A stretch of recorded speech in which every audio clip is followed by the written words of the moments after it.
아멘. 2월 14일 수요일입니다. 오늘은 요한 3서 1절로 마지막 15절까지 말씀입니다. 진리 안에서 행하는 일이라는 제목입니다. 진리 안에서 행하는 일. 요한 3서는 신약 성경에서 가장 짧은 성경이에요. 그리고 신구약 성경 전체를 통해서도 제일 짧은 성경이죠. 구약 성경이 이제 시편 117편이 딱 2절만 있는 그런 성경이기도 합니다만, 요한 3서는 전체 한 장으로서 제일 짧은 장입니다. 근데 앞에 요한 2서에 보면은 요한 2서는 13절까지 있잖아요. 우리말 성경으로. 그리고 요한 3서는 15절까지 있는데, 실제로 헬라어 단어 수로는 요한 3서가 더 작아요. 25단어 이렇게 기록되어 있죠. 그래서 요한 3서가 가장 신약에서 짧은 장으로 이렇게 알려져 있습니다. 요한 3서는 이제 어느 교회에 보내는 편지라기보다는 가이오라는 사람에게 보내는 개인적인 편지로 이렇게 보입니다. 가이오라는 뜻은 기쁨 혹은 환희 이런 뜻을 가지고 있어요. 그 당시에 비교적 흔한 이름 중에 하나였습니다. 우리나라 영희와 철수 이런 흔한 이름처럼 가이오도 흔한 이름 중에 하나였는데, 성경에 보면 총 3번 세 사람이 등장을 합니다. 첫째로는 사도 바울이 세례를 주고 또 데살로니가 교회의 첫 감독이 되었다고 하는 고린도에 살고 있는 가이오, 요 가이오가 있어요. 사도 바울이 로마 교회에 편지를 보낼 때 요 고린도에서 요 가이오의 집에서 편지를 쓰죠. 그때 이제 이 고린도의 가이오가 한 사람 등장합니다. 또 한 사람은 바울의 또 역시 동역자로서 데살로니가와 또 에베소에서 같이 고난을 당했던 이 마게도니아 사람 가이오가 또 있어요. 사도행전 19장 29절에 보면 마게도니아 사람 가이오, 이 사람은 바울이 이제 에베소에서 복음을 전할 때 두란노 서원을 세워서 이제 복음을 전하잖아요. 그때 얼마나 막 사람들에게 복음을 잘 전하고 그랬는지 그 에베소에서 우상을 만들어서 팔던 사람들이 장사가 안 됐어요. 그러니까 이 우상을 만들어서 팔던 사람들이 바울이 복음을 전해가지고 자기들 장사가 안 된다고 그러면서 이 은장색들, 은으로 이제 막 우상을 만들어서 팔던 이런 사람들이 막 바울 일행을 붙잡아서 이제 폭동을 이제 막 선동하고 이제 그럽니다. 그때 바울은 겨우 이제 몸을 피해서 도망을 먼저 치지만 이제 아리스다고라는 사람하고 이 가이오는 그들에게 붙들려서 극장안으로 이제 끌려가서 봉변을 당하는 일을 겪지요. 이때 이제 가이오, 마게도니아 사람 가이오가 또 등장하고, 그 다음에 이제 세 번째로는 바울의 그 마지막 선교 여행 때 그리스에서 마게도니아를 거쳐서 소아시아의 그 트로이죠, 지금 지명으로. 그 드로아까지 여행할 때 함께 따라갔던 가이오가 있어요. 더벳 사람 가이오, 더벳 사람. 고린도 가이오, 마게도니아 가이오, 더벳 사람 가이오. 이렇게 가이오라는 사람이 세 명이 등장을 합니다. 근데 정확히 이 세 사람 중에 누가 지금 사도 요한의 편지를 받고 있는 사람인지 딱 특정할 수는 없어요. 대체로 이제 요 세 번째 사람, 더벳 사람 가이오가 지금 이 사도 요한의 편지를 받고 있는 사람으로 알려져 있어요. 그 나중에 이제 이 가이오는 요 세 번째 더벳 사람 가이오는 사도 요한에 의해서 저 버가모라는 지역의 그 교회의 감독이 됩니다. 그러니까 이제 그걸로 봐서 지금 이 요한 3서는 그 더벳 사람 가이오에게 보내는 편지로 이렇게 이제 볼 수 있다는 거죠. 지금 사도 요한이 이 더벳 사람 가이오에게 편지를 보내는 이유는 3절에 보니까 이런 말이 있어요. 3절 한번 읽어봅니다. 시작. 형제들이 와서 내게 있는 진리를 증언하되 내가 진리 안에서 행한다 하니 내가 심히 기뻐하노라 그랬어요. 그러니까 이 가이오가 지금 뭐를 하고 있다고요? 진리 안에서 행한다는 소식을 들었어요. 그 소식을 듣고 요한이 너무 기뻐가지고 지금 가이오에게 칭찬의 편지를 보내주고 있는 거예요. 5절 말씀 읽어봅니다. 시작. 사랑하는 자여, 네가 무엇이든지 형제 곧 나그네 된 자들에게 행하는 것은 신실한 일이니 이렇게 말하죠. 그러니까 좀 이 가이오가 무슨 일을 하고 있냐면 형제 곧 나그네 된 자들에게 무슨 일을 행한 거예요. 그것은 아주 좋은 일이다. 지금 이렇게 칭찬해주고 있는 거죠. 이 나그네 된 이들이 누굴까요? 이들이 곧 이방인들에게 복음을 전하는 순회 전도자들입니다. 그러니까 예수님의 그 제자들은 아무 대가 없이 복음을 전하러 돌아다니지 않았습니까? 이 사도들이 이제 복음을 전했던 것처럼 이방인들에게 아무 대가도 받지 않고 복음을 전하러 다니는 사람들이 있었어요. 그렇게 돌아다니면서 복음을 전하는 사람들, 이런 사람들을 사도 바울처럼 막 여기저기 돌아다니면서 복음을 전하는 거예요. 이런 사람들을 뭐라고 부른다고요? 순회 전도자들. 이들을 가이오가 어떻게 했다고요? 그냥 내치지 않고 그들을 잘 영접해주고 대접해주고 그리고 그들의 삶을 이렇게 책임져줬다. 먹을 것을 다 제공해주고 생계를 지원했다 하는 말입니다. 사도 요한은 이런 가이오의 행동, 그 순회 전도자들을 기쁘게 받아들이고 그들을 환대해주고 생계를 책임져주는 이런 일들을 지금 뭐라고 지금 표현하고 있냐면 진리 안에서 행하는 일이라 이렇게 지금 표현해주고 있어요. 그 가이오의 그 행동이 진리 안에서 행한 일이라고 지금 칭찬해주고 있는 거예요. 그러니까 가이오가 그 순회 전도자들을 내치지 않고 잘 받아주고 환대해주고 생계를 책임져주고 또 다음 지역으로 갈 때에 여비를 챙겨주고 이런 일을 지금 뭐라고 본 거라고요? 가이오가 진리 안에서 행한 일, 즉 자기가 받은 그 복음을 삶으로 표현해내는 일이라 그렇게 지금 말하고 있는 거예요.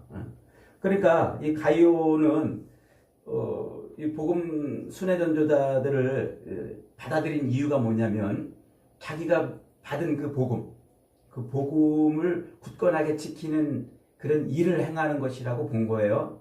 그리고 또 한편으로 그렇게 순회 전도자들을 잘 이렇게 도와주고 후원해주는 일이 복음을 확산시키는 일, 복음을 증거하는 그 일에 아주 중요한 일이라고 이제 본 거예요. 그러니까 지금 이 가이오가 하는 일이 뭐예요? 복음을 위해 살고 있다.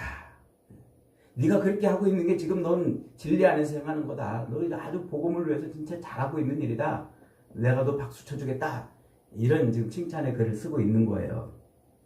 그러면서 이제 이 편지 끝자락에는 그렇게 가이오처럼 순회 전도자들을 정말 잘 영접하고 또 환대하고 책임져주는 그들의 생계를 책임져주는 이런 일을 한 사람이 있는가 하면 반대로 그 순회 전도자들을 막 핍박하고 교회 안에 발도 들여놓지 못하게 막은 사람이 있었어요.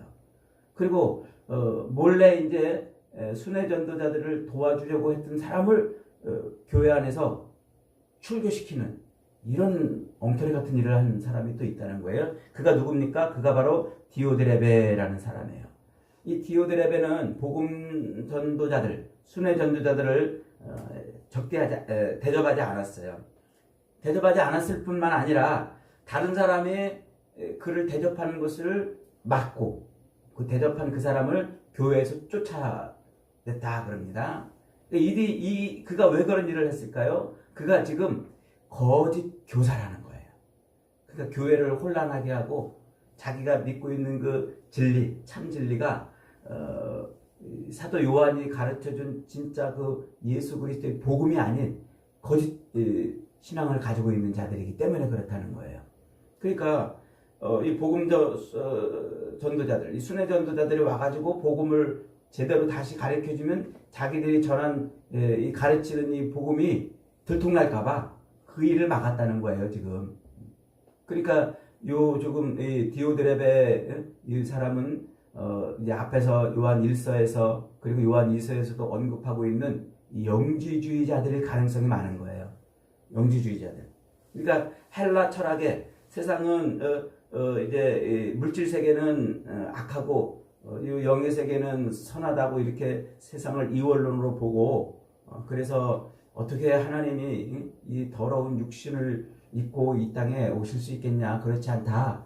예수 그리스도의 육신을 성육신을 부정하고 그분이 또 그렇게 십자가에 매달려 죽임 당할 수 있겠느냐 이런 것을 이제 부정했던 그 헬라 철학의 영향을 받아서 예수 그리스도의 그 복음을 혼탁하게 해서 교회에 가르쳤던 그 거짓 교사들 이들이 이제 지금 복음 전도자들을 막은 거예요.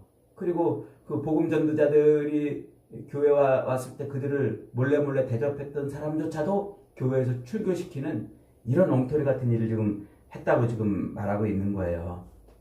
그러니까 이제 사도 요한 당시 예수님이 승천하신 이후에 제자들에게 이제 돌아다니면서 복음을 전하라고 이제 예수님이 말씀하셨잖아요. 그 말씀대로 이제 제자들은 복음을 전하고 그 제자들에 의해서 또 복음을 받아들인 그 다음 제자들도 역시 돌아다니면서 이제 복음을 전하지 않습니까? 그렇게 사도 바울처럼 복음을 지역지역 돌아다니면서 복음을 전하는 그 순회 전도자들이 그때는 굉장히 많았어요. 또 그럴 수밖에 없는 게 그 당시는 성경이 기록되어 있지 않은 때잖아요.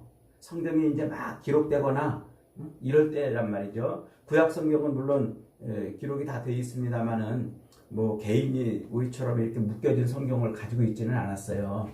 그리고 이제 바울도 막 돌아다니면서 복음을 전하고 교회를 세워놓고 나중에 편지를 보내는데 그 편지가 이제 성경으로 형성이 되고 이제 그러지 않습니까? 그러니까 복음 순회 전도자들에게 그들의 역할이 굉장히 중요했던 거예요. 바른 복음을 온전한 복음, 예수 그리스도의 그 십자가 복음을 들고 돌아다니면서 가서 이제 복음을 전하는 이런 일들을 하는 데 있어서 그 역할이 복음을 확산시키고 증거하는 데 굉장히 아주 중요한 역할이었던 거예요. 그리고 그 당시는 지금 이렇게 편지를 보내고 있는 이 시대가 언제냐면은 AD 한 80년에서 AD 한 100년 요 사이잖아요. 지금 사도 요한이 반모섬으로 유배가기 바로 직전이니까 AD 한 95년 이전이란 말이에요. 이때는 이 기독교가 가장 큰 박해를 받던 도미티안 황제 때입니다. 로마의 도미티안 황제 때. 그러니까 예수 믿는 게 발각되면요, 금방 그냥 끌려다가 막 그냥 사자밥이 되거나 혹은 경기장에서 검투사처럼 서로 싸우다가 죽임을 당하거나 아니면은 막 화형을 당하거나 이런 아주 그 굉장히 로마의 그 강한 핍박이 있던 때예요. 그러니까 예수 믿는 것이 들키거나 드러나면은 곧바로 이제 죽임을 당하는 때죠. 그러니까 순회 전도자들이 돌아다니면서 복음을 전하는 게 쉽지는 않았던 거예요. 그러니까 정말로 믿을 만한, 자기를 지켜주고 보호해줄 만한 그런 사람들에게 가서 거기서 근거를 삼으면서 이제 주변 사람들에게 복음을 전하는 이제 그런 때였단 말이죠. 그러니까 목숨을 걸고 복음을 전했던 거예요. 목숨을 걸고. 그리고 이 목숨을 걸고 복음을 전하던 이 순회 전도자들, 순회 사역자들에게 그들을 접대해주고 환대해주고 먹을 것도 챙겨주고 또 다음 지역으로 갈 때 여비를 챙겨주고 하는 일들은요, 이게 그냥 뭐 인정에 저기 해가지고 불쌍하니까 도와줘야지 이런 차원이 아니에요. 뭐 때문에 하는 거예요? 그야말로 십자가 복음을 세상에 전파하기 위해서 하는 일이란 말이죠. 그러니까 가이오가 지금 그 복음 순회 전도자들을 영접한 이 일은 아주 자기도 위험한 상황이잖아요. 들통나면은 이제 죽음을 맞이해야 되는 그런 상황임에도 불구하고 그렇게 이제 챙겨줬다는 것이죠. 그러니까 이제 이런 로마 당국의 이 핍박 속에서 철저한 보안이 유지되어야 했고 또 먼 지역들을 돌아다니면서 복음을 전해야 했기 때문에 그들의 생계도 필요했고 여비도 필요했고 이런 게 다 이제 복음을 증거하는 그 일에 아주 핵심적이고 결정적인 일들을 이제 하는 거예요. 그런데 이 거짓 교사들은 이제 이 거짓 순회 전도자들이 또 있었어요. 돌아다니면서 복음을 전하는 그 순회 전도자들 중에도 가짜들이 또 있는 거예요. 이 가짜들은 돌아다니면서 자기가 진짜 교회에서 파송받은 또 사도로부터 보냄을 받은 그런 진짜 순회 전도자인 것처럼 자기를 이제 속이고 가서 성도들에게 무리한 요구를 하는 거예요.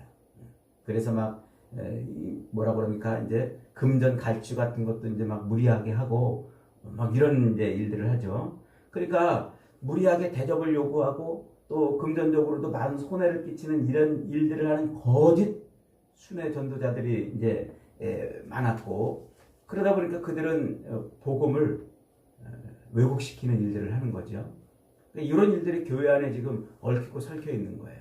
교회 안에 있는 거짓 교사들은 자기들이 순회 전도자들이 오면은 자기들이 가르친 복음이 거짓말인 게 들통날까봐 복음 전도자들을 막 핍박하기도 하고 당국에 이제 고발하고 막 이런 일도 하고, 또 거짓 순회 전도자들도 돌아다니면서 이제 막 대접받으려고 그러고 막 이런 일들을 하고, 물론 그들이 전하는 복음 자체도 이제 뭐 거짓 복음이겠죠. 그 속에서 이제 바른 순회 전도자들이 있었고, 또 그들을 책임지고 보호해주는 가이오 같은 보호자들이 있었다는 것이죠. 사도 요한은 바로 이러한 문제를 이제 막기 위해서, 그리고 교회를 안정되게 하기 위해서 순회 전도자들을 잘 대접하는 신실한 일꾼인 가이오를 지금 칭찬하고 격려하기 위해서 지금 편지를 쓴 겁니다.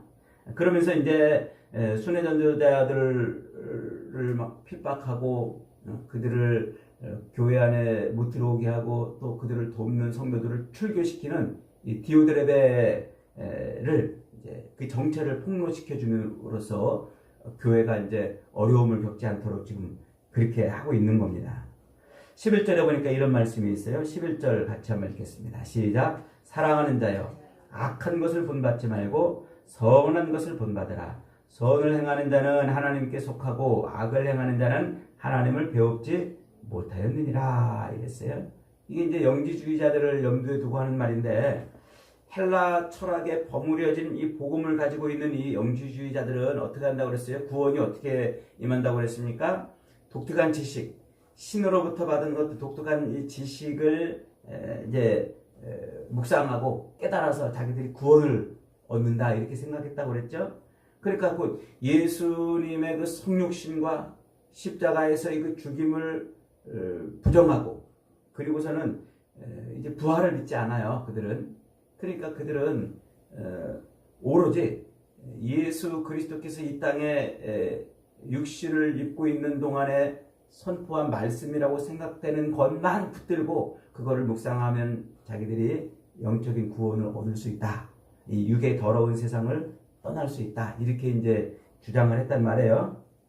근데 그런 사람들과 진짜 그리스도의 복음 안에 있는 사람들이 어떻게 다르냐? 이걸 지금 설명해 주고 있는 겁니다. 이미 앞에서도 여러분 얘기했지만은 감기 걸리면 그 증상이 나타나듯, 진짜 약을 먹으면 그 약효가 나타나듯, 진짜 복음, 진짜 예수 그리스도께서 육신을 입고 이 땅에 오시고 실제로 십자가에 못 박혀 죽으셨다가 부활하셨다는 그 진짜 복음을 믿은 사람은, 그 복음이 그 안에 있는 사람은 자기 삶에 뭐가 나타난다는 거예요? 하나님께 속해 있는 열매가 나타난단 말이에요. 아, 저 사람은 진짜 하나님의 사람이구나. 그게 보인다는 거예요. 그게 지금 가이오에게는 어떻게 나타났다고요? 복음 순회 전도자들을 목숨 걸고 자기 물질을 기꺼이 내놓으면서 대접한 것으로 나타났다. 이렇게 이제 말하고 있는 거죠. 그러니까 그의 삶을 보면은 안다는 거예요. 그가 이제 그의 삶에서 그가 복음에 대한 어떤 태도를 취하고 있느냐, 삶의 열매가 곧 그가 하나님께 속해 있는 자인지 아니면 하나님께 속해 있지 않은 자인지를 안다는 거죠. 예수님이 마태복음 7장에 가면은요, 산상수훈의 마지막 끝자락에서 예수님이 거짓 선지자들을 분별하는 방법을 말씀해 주는데, 그들의 열매로 알리라 이렇게 말씀하고 있어요. 거짓 선지자들을 뭘로 분별해낸다고요? 그들의 삶의 열매를 보면 안다 그랬어요. 그러니까 온전한 그리스도의 복음을 받아들이고 하나님을 섬기며 하나님이 진짜 유일하신 신이시고 하나님께서 이 땅에 보내신 예수 그리스도가 자기 인생의 왕이요 통치자임을 진정으로 받아들이는 사람은 그 삶의 열매가 그렇게 나타나게 되어 있다는 거죠. 그래서 예수님이 뭐라고 말씀하시냐면 요 나무는 열매를 보면 그 나무가 무슨 나무인지 안다. 이렇게 비유의 말씀을 하셨어요. 그렇죠. 이 나무에 포도 열매가 매달려 있으면 이 나무는 무슨 나무입니까? 포도나무죠. 사과가 매달려 있으면 사과나무, 바나나가 매달려 있으면 바나나 나무가 될 겁니다. 그렇죠? 그래서 이 나무는 열매를 보고 안다. 그렇듯이 저 사람이 복음의 사람인지 아닌지, 하나님의 사람인지 아닌지 뭘 보면 안다? 그의 삶의 열매를 보면 안다. 그래요. 그러면서 마태복음 7장 17절 18절에서 예수님이 이렇게 말씀하세요. 이와 같이 좋은 나무마다 아름다운 열매를 맺고 못된 나무가 나쁜 열매를 맺나니, 좋은 나무가 나쁜 열매를 맺을 수 없고 못된 나무가 아름다운 열매를 맺을 수 없느니라. 이게 무슨 말이냐면 그 나무는, 포도나무는 포도 열매를 맺게 돼 있고 사과나무는 사과 열매를 맺게 돼 있다는 말이에요. 그러니까 그 나무가 나는 포도를 맺어야 되겠다 하고 몸부림쳐가지고 포도나무도 아닌데 포도를 맺을 수 없다는 거예요. 사과나무도 아닌데 막 애를 써서 나 사과를 맺어야지 이러면서 사과 열매를 맺을 수 없다는 거예요. 중요한 건 뭐라는 거예요? 그 열매를 맺으려면, 포도 열매를 맺든지 사과 열매를 맺든지 그 열매를 맺으려면 그 나무가 돼야 된다는 거예요. 그 나무가. 그 열매를 맺자 이런 싸움으로 가는 게 아니라 열매를 맺는 나무가 되자 하는 겁니다. 그래서 그 열매를 맺는 나무가 되기 위해서 어떻게 해야 되느냐, 그걸 말씀하고 있는데 7장 21절, 마태복음 7장 21절에서 예수님이 이렇게 말씀하세요. 나더러 주여 주여 하는 자마다 다 천국에 들어갈 것이 아니요 다만 하늘에 계신 내 아버지의 뜻대로 행하는 자라야 들어가리라. 이렇게 말씀을 하세요. 그러니까 좋은 나무가 되기 위해서는 전제가 있는데 그냥 입술로 주여 주여만 한다고 해서 되는 게 아니고 하나님 아버지의 뜻대로 행해야 된다. 이렇게 말씀하고 있는 거예요. 그러면서 그 뒤에 예수님이 이런 토를 달아놨어요. 그날에, 마지막 날이죠. 심판날에. 그날에 많은 사람들이 나더러 이르되 주여 우리가 주의 이름으로 선지자 노릇하며 주의 이름으로 귀신을 쫓아내며 주의 이름으로 많은 권능을 행치 아니하였나이까, 이렇게 물을 때 예수님이 그들에게 뭐라고 말씀하신다고요? 그때에, 심판 때죠. 그때에 내가 그들에게 밝히 말하되 내가 너희를 도무지 알지 못하니 불법을 행하는 자들아 내게서 떠나가라 하리라. 그런다는 거예요. 그러니까 주의 이름으로 막 선지자 노릇하고 주의 이름으로 귀신을 쫓아내고 주의 이름으로 많은 권능을 행했어도 그가 좋은 열매를 맺는 나무가 안 돼 있다면 불법을 행하는 자들이라는 거죠.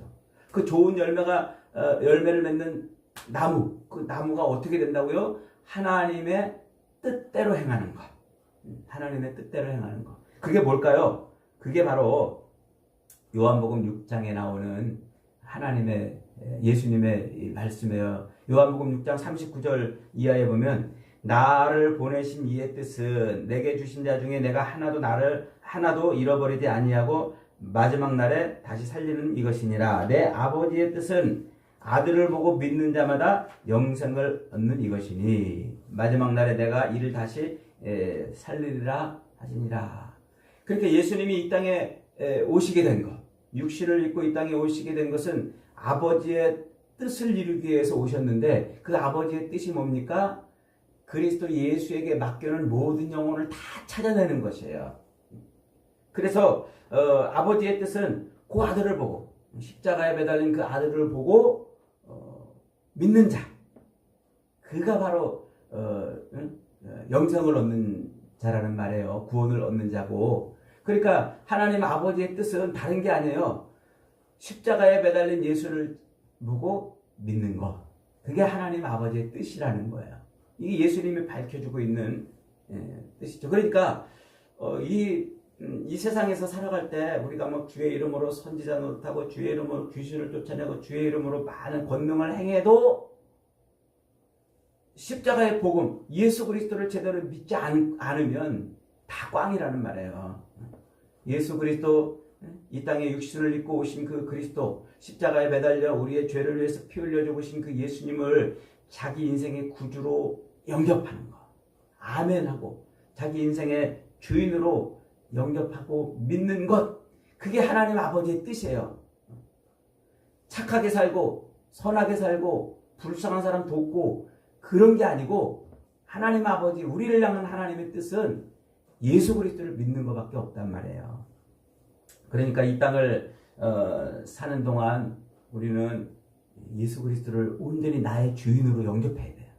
나의 통치자로, 나의 인생의 왕으로 섬겨야 돼요.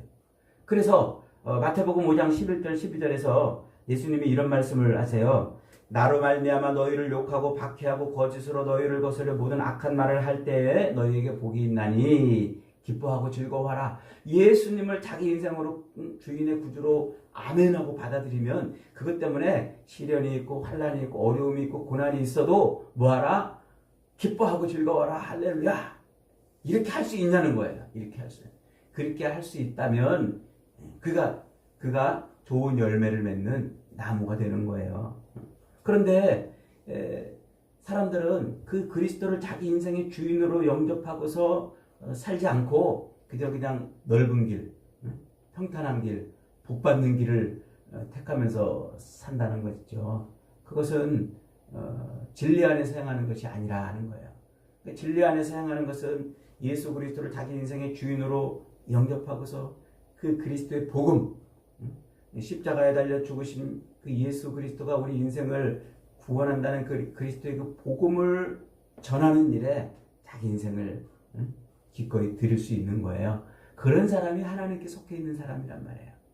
그러지 않으면서 진짜 예수님을 자기 인생의 구주로 영접하고서 복음을 위해서 자기의 그 가진 것들을 기꺼이 헌신하지 않으면서 예수 믿는 척 하는 것은 하나님께 속해 있지 않는 것이라고 지금 말하고 있는 겁니다. 여러분, 저와 여러분들은 이 땅에 육신으로 오신 예수 그리스도를 나의 구주로 확실히 영접한 사람들인 줄 믿습니다. 십자가에 달려 죽으신 그분이 내 인생의 진짜 모든 죄악을 치료하시고 그 죄에서 우리를 건져주시고 우리 인생의 왕 되심을 믿습니다. 그러면 그 믿음을 가지고 있는 사람, 그 복음을 온전히 받아들인 사람은 어떻다고요? 복음의 증거되는 일, 복음을 전하는 그 일에 기꺼이 자기 인생을 드리는 사람이 된다는 겁니다. 오늘 가이오처럼 저와 여러분도 그렇게 기꺼이 우리 인생의 주인 되시고 왕 되신 그리스도의 복음을 위해 사는 사람들이 되기를 축복합니다. 그래서 어느 때든지 어디서든지 복음을 위해서 저와 여러분이 쓰임받는 복된 인생, 그런 가정들, 조국의 교회가 되기를 주님의 이름으로 축복합니다. 아멘.